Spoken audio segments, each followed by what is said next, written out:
Get her out. She's just a cleaner." The words cut through the glass-walled conference room like a final decision nobody was allowed to question. The room, filled with polished executives in tailored suits and quiet confidence, went still in a way that felt heavier than silence itself.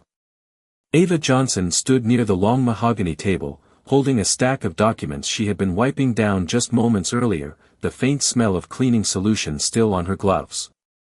She hadn't intended to stop. She wasn't supposed to be seen at all.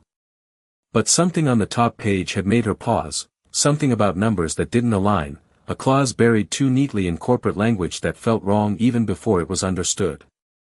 Now, all eyes were on her, not with curiosity, but with the dismissive certainty reserved for people who were never meant to be part of the conversation. Richard Collins, the CEO, didn't look up from the contract in front of him when he spoke again. "Security, remove her." His tone was calm, practiced, the kind of authority that didn't need volume to be obeyed. Ava didn't argue. She never raised her voice in rooms like this. Instead, she carefully lowered the documents onto the table as if returning something fragile, her fingers lingering for half a second longer than necessary, as though she was trying to make sure someone, anyone, would actually look at what she had seen. A junior assistant shifted uncomfortably in his chair, pretending not to notice. One of the executives gave a small, awkward smile that disappeared the moment he realized no one else was smiling. The glass door behind Ava slid open without sound, and a security officer stepped inside, not aggressive, not unkind, just following instructions as if they were gravity. Ava finally looked up at the room one more time. Her expression wasn't anger, and it wasn't fear. It was something quieter, heavier, like understanding something too early and realizing no one else was ready to hear it. She turned slightly as the officer gestured toward the exit, and the motion caused the papers on the table to shift just enough for the top page to catch the light from the ceiling panels. For a brief moment, no one noticed that the clause she had been reading was now fully visible to the man closest to it, Michael Grant, who frowned without realizing why. Ava stepped toward the door, her footsteps steady on the polished floor, while behind her the meeting resumed too quickly, too smoothly, like a machine determined not to acknowledge interruption. But as the glass door closed behind her, the faintest change lingered in the room, an almost invisible hesitation in the air, as if something important had been misplaced without anyone yet knowing its value. Ava stood in the hallway just outside the conference room, the sound of muted voices and shifting chairs bleeding through the glass, and for the first time, she wondered not about what they thought of her, but about how long it would take them to realize what they had just pushed out of the room. Inside the conference room, the atmosphere shifted almost imperceptibly after Ava Johnson was escorted out. Conversations resumed, but with a slightly forced rhythm, like a machine trying to recover from a brief interruption. Richard Collins remained seated at the head of the table, his attention fixed on the merger documents in front of him, as if nothing unusual had occurred. The deal was worth more than $400 million, and in his experience, numbers like that did not allow room for distractions. Across from him, Michael Grant adjusted his tie and flipped to the next page of the contract, scanning quickly, not because he expected surprises, but because habit demanded verification. Daniel Brooks, representing the investment group, leaned back in his chair, already preparing remarks for the final approval phase. Everything in the room suggested momentum, certainty, control. Yet something subtle had shifted, even if no one was willing to name it. Michael's eyes lingered slightly longer on one section of the document than intended. At first, it seemed like nothing, just another clause buried among pages of legal structure and financial terms. But the phrasing felt unusually dense, almost over-engineered, as if designed to be overlooked. He frowned slightly, adjusted his reading glasses, and read it again. More slowly. Richard noticed the pause but dismissed it with a glance. "If there is an issue, legal already cleared it," he said without looking up, his tone carrying the quiet finality of someone used to closing discussions before they could expand. Michael nodded reflexively, but his focus did not return to the discussion. Instead, he traced the sentence once more, his expression tightening just enough for Daniel to notice. "Something wrong?" Daniel asked casually, though his posture shifted forward slightly. Michael hesitated, then shook his head as if trying to dismiss his own thought. "It is probably nothing," he replied, though his voice lacked conviction. The room continued, but the pace had changed. Not dramatically, not visibly, but like a current redirected beneath calm water. Outside the glass walls, Ava stood in the hallway near a service station, holding her cleaning cart with one hand while the other rested lightly on the stack of documents she had been carrying. She was not supposed to be involved in anything beyond maintenance, yet the clause she had seen refused to leave her thoughts. It was not just what it said, but what it implied, a structural imbalance hidden inside carefully constructed language. She had seen similar language before during her studies, long before life had taken a different direction, and experience had taught her that such clauses rarely existed without consequence. A passing employee glanced at her briefly, then continued walking without acknowledgement. Ava adjusted her grip on the cart handle and exhaled slowly, grounding herself in routine. Inside the conference room, Michael finally set the document down, unable to ignore the discomfort building beneath his professional composure. Richard looked up again, more sharply this time. "We are not slowing down for speculation," he said firmly. But Michael was already reaching for a pen, marking the page with a small annotation, his expression now fully focused. For the first time since the meeting began, uncertainty had entered the room, quiet but undeniable, and it did not belong to Ava anymore. Inside the conference room, the uncertainty that had just appeared began to spread in subtle layers rather than sudden movement. Michael Grant kept his eyes on the clause he had marked, his pen hovering slightly above the paper as if he was waiting for the words to change on their own. Daniel Brooks leaned forward now, his earlier relaxed posture replaced by a more focused attention, watching Michael instead of the presentation slides that were still glowing on the screen at the front of the room. Richard Collins noticed the shift immediately and exhaled through his nose, a restrained sign of irritation that he rarely allowed to surface. "If there is a concern, speak it clearly," he said, his voice controlled but firm, designed to re-establish authority over the room. Michael hesitated for a moment longer before sliding the document slightly toward the center of the table. "It is not a concern yet," he said carefully, choosing his words with precision, "but this section allocates liability in a way that does not align with the summary agreement we reviewed last week." The room became still again, but this time the silence carried weight instead of dismissal. Daniel narrowed his eyes and pulled the document closer, scanning the paragraph line by line.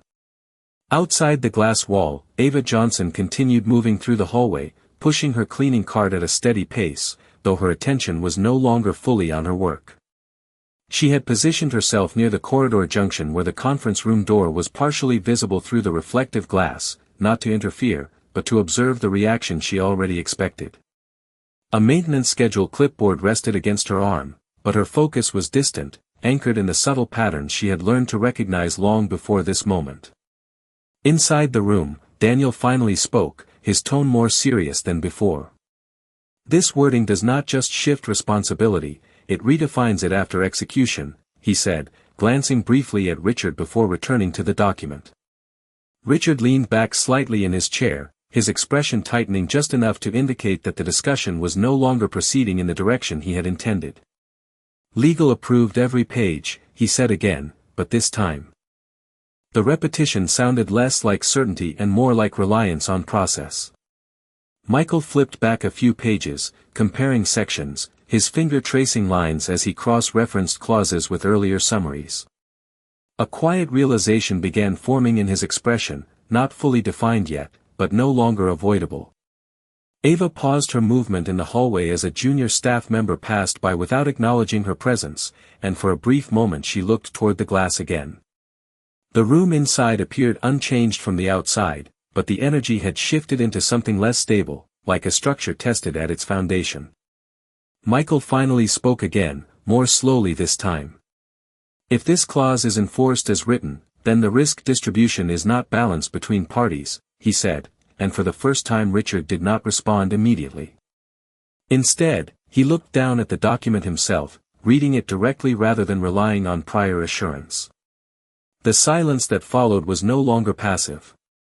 It was the beginning of something the room was not prepared to name yet, and Ava, standing just beyond the glass, sensed that the conversation she had been removed from was no longer able to remain contained within the walls she had been pushed out of. Inside the conference room, the atmosphere had shifted from uncertainty into controlled tension, like a system slowly revealing an error it could no longer ignore.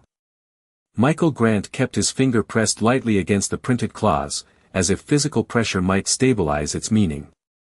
Daniel Brooks had stopped leaning back entirely and now sat upright, his focus locked on the document in front of him with a level of attention that suggested recalculation rather than review. Richard Collins remained at the head of the table, but the stillness in his posture had changed. It was no longer the stillness of control, but the stillness of evaluation. "Explain your concern clearly," Richard said again, though his tone had lost some of its earlier finality, replaced with something more measured, more cautious. Michael inhaled slowly before responding. "The language in Section 8.4 does not simply assign liability during execution. It allows reassignment after contractual activation," he said, pausing briefly as he scanned the line again. "That means responsibility can be transferred retroactively depending on interpretation of compliance terms." Daniel immediately looked up from his copy, comparing pages, his eyes narrowing as he followed the structure of the clause step by step. Outside the glass wall, Ava Johnson had stopped moving entirely, standing beside her cleaning cart as though she had simply paused a routine task.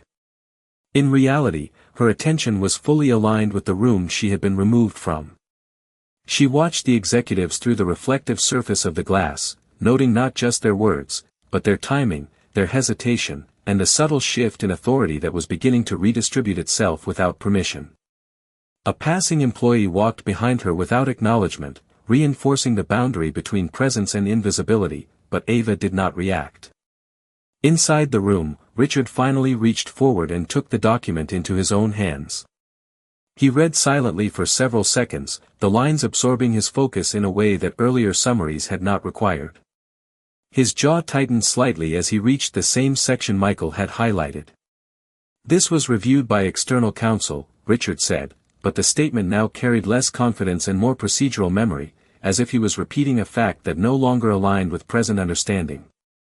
Daniel tapped the page once with his index finger. "Reviewed does not mean interpreted under stress conditions," he said carefully. Michael nodded once, not in agreement, but in confirmation of concern. "If any party enforces this clause under dispute conditions, the outcome could override initial allocation entirely," he added. The room fell into a deeper silence, one that no longer felt like pause, but like recognition. Outside, Ava adjusted her grip on the cart handle and looked once more through the glass. The conversation inside was no longer about possibility. It was about realization. And realization, once it began, rarely remained contained within the room where it started. The silence inside the conference room had transformed into something heavier than anyone expected, not empty but loaded, as if every sentence spoken so far had begun to rearrange the structure of the decision they thought was already complete. Michael Grant kept his eyes on the document, but now he was no longer reading for confirmation, he was reading for consequences. Daniel Brooks had shifted his chair slightly away from the table, creating a small distance that reflected growing caution rather than disengagement. Richard Collins remained at the head of the room, but the confidence that usually anchored his presence was no longer visible in the same way. It was still there in posture, in control of voice, but not in certainty. "We are overanalyzing language that legal already validated," Richard said, though his tone carried a subtle tension that betrayed the need to reassert authority rather than simply state fact.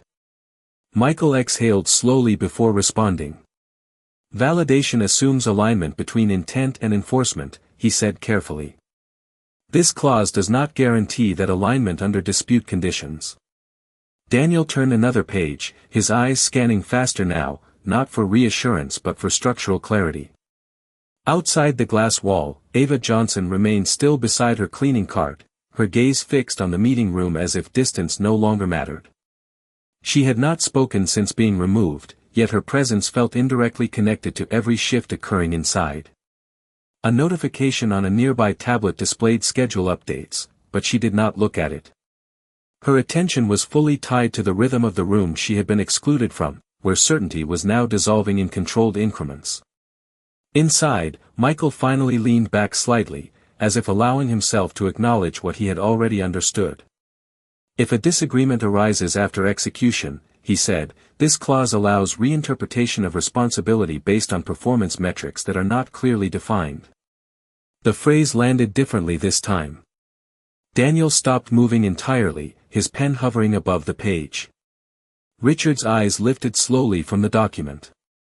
Undefined metrics were not part of the original summary, Daniel said quietly, almost to himself. Michael nodded once. Which means enforcement depends entirely on interpretation at the time of conflict, he added. The room did not react immediately, but the weight of that statement settled into every corner. Outside, Ava adjusted her stance slightly, her hand resting on the handle of the cart, her expression calm but focused. She was not waiting for validation, nor was she anticipating recognition. She was observing outcome formation before it fully materialized. Inside the room, Richard finally spoke again, but his voice was lower now, more controlled. Are you suggesting this agreement is structurally unstable? He asked. Michael hesitated for only a moment before responding.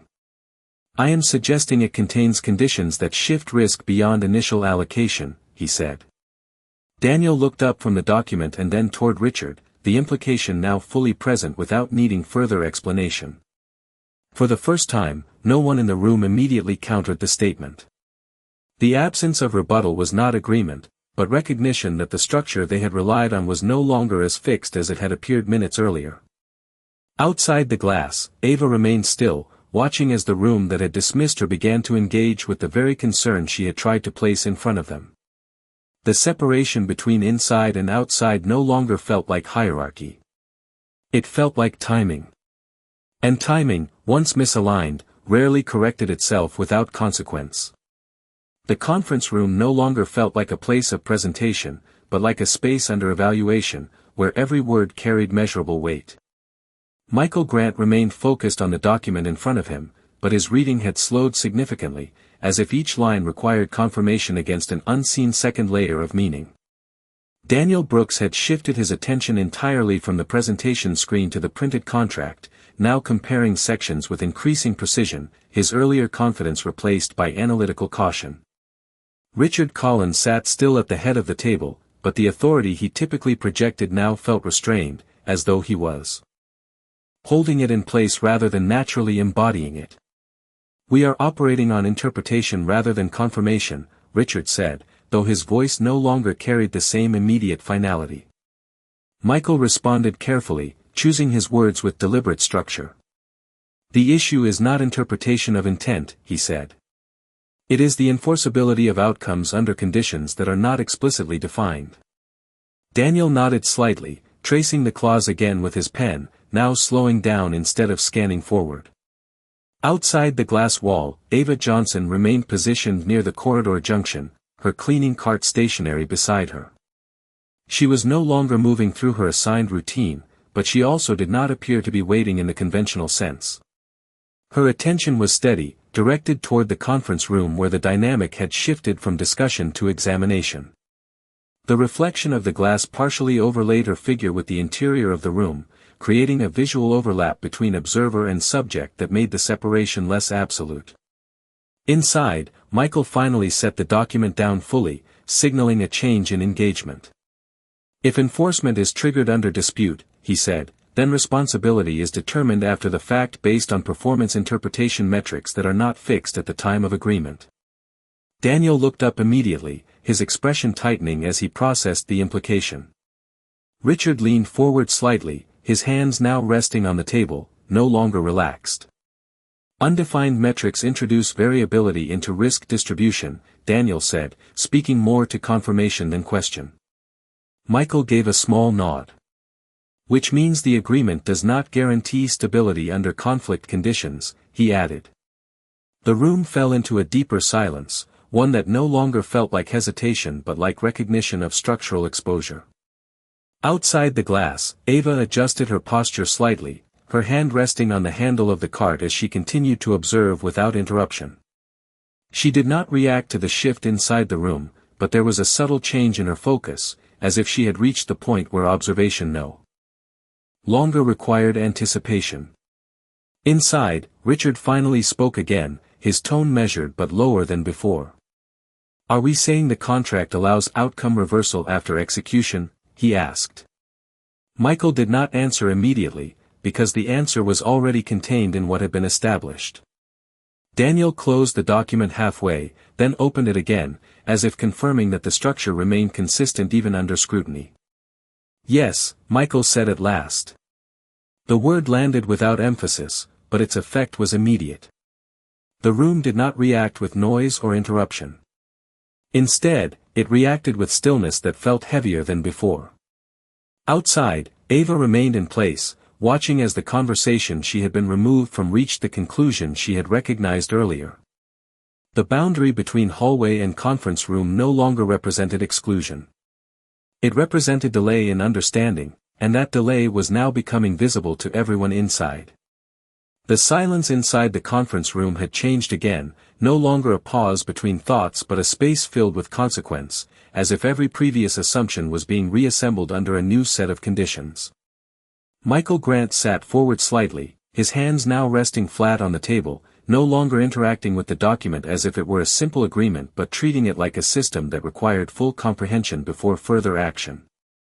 Daniel Brooks had fully abandoned passive reading and was now cross-referencing clauses with visible concentration, his earlier posture of ease replaced entirely by structured analysis. Richard Collins remained at the head of the table, but the confidence that had anchored his presence at the beginning of the meeting was now visibly restrained, replaced by controlled evaluation. "Confirm the implication," Richard said, his voice steady but no longer absolute. Michael took a moment before responding, as if ensuring the phrasing reflected precision rather than reaction. "If enforcement conditions are triggered after execution," he said, "then liability assignment is not fixed at signing. It becomes dependent on interpretation of compliance thresholds that are not explicitly defined. In measurable terms." Daniel exhaled slowly, his eyes narrowing as he reread the same section again, now fully aware of its structural implications. Outside the glass wall, Ava Johnson remained still beside her cleaning cart, her position unchanged but her attention fully engaged with the shift occurring inside the room. She was no longer reacting to being excluded, because the exclusion itself had become irrelevant to what was unfolding.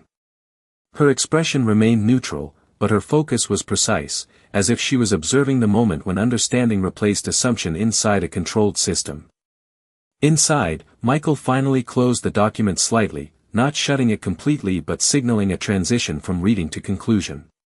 "This means responsibility is not locked at agreement stage," he continued. "It is determined after performance evaluation under conditions that can be interpreted differently depending on context." Daniel looked up immediately. "That introduces a variable dependency into what was presented as a fixed allocation," he said, his tone now fully analytical rather than conversational.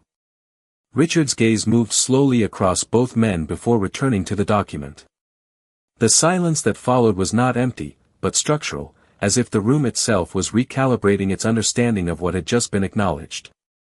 Outside, Ava adjusted her grip on the cart handle, her posture steady, her attention unwavering. She did not move closer, nor did she step away. She simply remained present at a distance where observation remained possible without interference. Inside the room, Richard finally spoke again, but his voice had shifted into something more deliberate, less authoritative and more investigative. "Then the agreement does not define outcome stability under dispute conditions," he said. Michael responded without hesitation. "Correct," he said. Daniel closed his folder halfway and then reopened it, confirming once again what had already been established. The realization in the room was no longer forming. It had already formed. It was simply being acknowledged in stages, as each participant reached the same conclusion through independent confirmation. Outside, Ava remained motionless for a brief moment longer, watching the room where the conversation had now reached a point beyond debate. The structure they had dismissed earlier was no longer abstract. It had become visible through its consequences, and that visibility now extended beyond the glass. The realization inside the conference room did not explode outward in sound or movement. Instead, it settled into something far more irreversible, a quiet confirmation that the structure they had relied on was no longer stable under its own logic. Michael Grant kept his eyes on the document, but he was no longer reading it as a proposal. He was reading it as an outcome that had already begun to unfold. Daniel Brooks leaned back slightly, then forward again, as if trying to find a position that made the implications feel less final, but there was no such position. Richard Collins remained at the head of the table, his expression controlled, yet the absence of immediate response revealed that control was now shifting from command to assessment. "We need legal confirmation immediately," Richard said, though the urgency in his voice now replaced the earlier certainty that had defined the meeting from the start. Michael nodded once, but did not move to comply. Instead, he placed the document flat on the table again. "Legal confirmation will not change the structure of the clause," he said. "It only confirms how it will be interpreted under dispute conditions." Daniel looked down at the contract again, but this time he did not read. He was processing. Outside the glass wall, Ava Johnson remained in place beside her cleaning cart, her posture unchanged, but her attention now aligned with a conclusion she had already anticipated earlier in the process. She was not waiting for validation, and she was not observing for reaction anymore. She was observing completion. Inside the room, Michael continued, his voice steady but now fully resolved in understanding. "If this agreement proceeds under its current structure," he said, "then liability exposure is not fixed at execution. It becomes determined during enforcement based on conditions that are not objectively bounded." That sentence changed the tone of the room more than anything before it.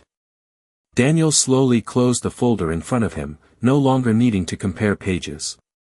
Richard's gaze shifted from the document to Michael, then briefly toward the glass wall without focusing on anything beyond it. The weight of the realization no longer needed explanation. It was now present in every pause, every breath, every delayed response. Outside, Ava adjusted her grip on the handle of the cart one final time, then remained still again. She did not step forward, and she did not step away. The outcome unfolding inside no longer required her presence to continue. Inside, Richard finally spoke again, but this time his voice carried no attempt to restore momentum. "What is the exposure level if this clause is activated during dispute enforcement?" he asked, not as a challenge, but as a necessity. Michael paused before answering, not because he was uncertain, but because the answer had already shifted the meaning of the meeting itself. "It is not capped," he said. Daniel exhaled quietly, looking down at the closed folder in front of him. No one responded immediately. The silence that followed was no longer part of discussion. It was part of consequence. Outside the glass wall, Ava Johnson turned slightly, not to leave, but to resume movement down the hallway, her cart rolling forward with steady motion. Behind her, the conference room remained still, no longer processing disagreement, but processing outcome. The deal had not ended in noise. It had ended in recognition, and recognition, once complete, did not require repetition. The conference room no longer carried the weight of decision-making. It carried the weight of conclusion. No one was speaking now, not because there was more to discuss, but because everything that needed understanding had already been understood. The printed contract lay closed at the center of the table, no longer treated as a proposal or an opportunity, but as a record of structural exposure that could not be reversed by tone or intention. Michael Grant remained seated, hands relaxed now, no longer tracing lines of text. His focus had shifted from analysis to acceptance. Daniel Brooks sat still, his gaze lowered, as if looking at something that had already moved beyond influence. Richard Collins stood near the end of the table, no longer at the head of control, but at the edge of realization. The authority that had defined his presence earlier in the meeting was no longer active in the same way. It had not disappeared. It had simply reached its limit. Outside the glass wall, the hallway was quiet, lit by steady overhead lighting that reflected softly off polished surfaces. Ava Johnson walked slowly along the corridor, her cleaning cart moving beside her at an even pace. There was no urgency in her movement, no sign of reaction to what had occurred behind her. The moment she had been removed from had already resolved itself without her presence being required. Her attention remained forward, grounded in routine motion, yet the atmosphere around her felt subtly different, as if the building itself had adjusted its understanding of what had just taken place. Inside the room, Richard finally looked at the document one last time, not as an attempt to reinterpret it, but as acknowledgement that interpretation was no longer necessary. Michael stood up slowly, gathering nothing, because nothing further needed to be gathered. Daniel followed suit after a brief pause, his movements measured and quiet. No one attempted to restore the meeting. No one attempted to redefine its purpose. The structure of it had already dissolved into outcome. Outside, Ava paused briefly near the end of the corridor where light from a large window stretched across the floor in a long, steady band. She stopped the cart for a moment, not because anything required attention, but because stillness had naturally returned. The reflection of the glass showed a faint overlap of interior space behind her, but she did not turn to look. There was no need to confirm what had already been completed. Inside the conference room, chairs shifted softly as the last of the executives prepared to leave. The sound was minimal, almost respectful in its restraint. Richard remained standing for a moment longer than the others, his gaze fixed not on the table, but on the space where decisions had once felt absolute. Then he turned away without speaking. The room did not follow him. It simply remained, quiet and unchanged in structure, but different in meaning. Down the corridor, Ava resumed walking. The wheels of her cart rolled forward with a soft, consistent rhythm against the polished floor. Overhead lights passed above her in steady intervals, marking distance rather than direction. There was no announcement, no recognition, no correction of what had happened. Only continuation. As she reached the end of the hallway, the light from the windows grew softer, diffused through glass and distance. She did not look back. The building behind her remained still, not in resolution, but in understanding that nothing further was required to be said. And in that absence of sound, the moment settled fully into silence that no longer needed explanation.